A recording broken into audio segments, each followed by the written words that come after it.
Mark 7. The Pharisees and some of the teachers of the law who had come from Jerusalem gathered around Jesus and saw some of his disciples eating food with hands that were defiled, that is, unwashed. The Pharisees and all the Jews do not eat unless they give their hands a ceremonial washing, holding to the tradition of the elders.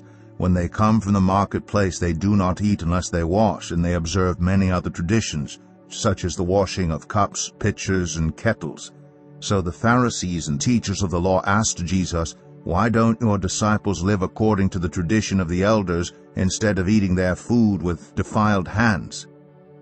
He replied, "Isaiah was right when he prophesied about you hypocrites. As it is written, 'These people honor me with their lips, but their hearts are far from me. They worship me in vain. Their teachings are merely human rules.' You have let go of the commands of God and are holding on to human traditions."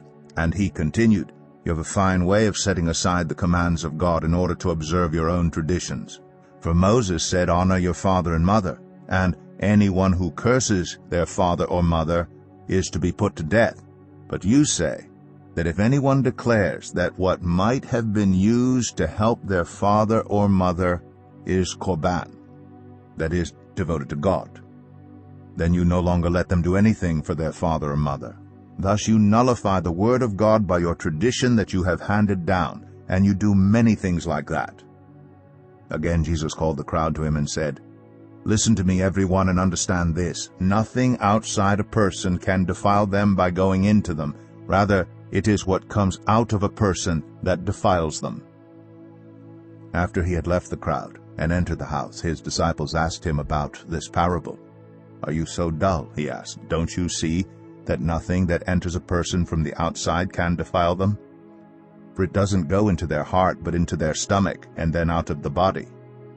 In saying this, Jesus declared all foods clean. He went on, "What comes out of a person is what defiles them.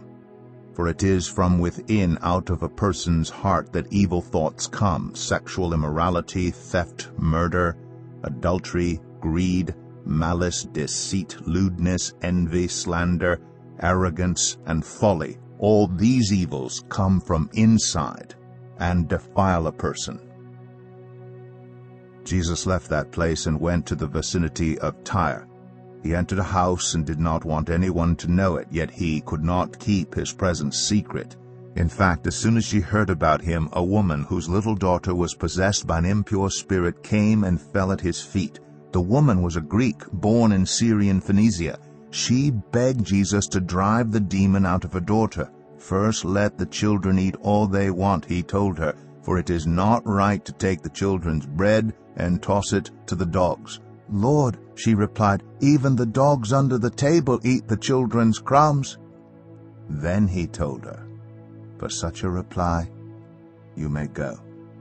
The demon has left your daughter." She went home and found her child lying on the bed, and the demon gone.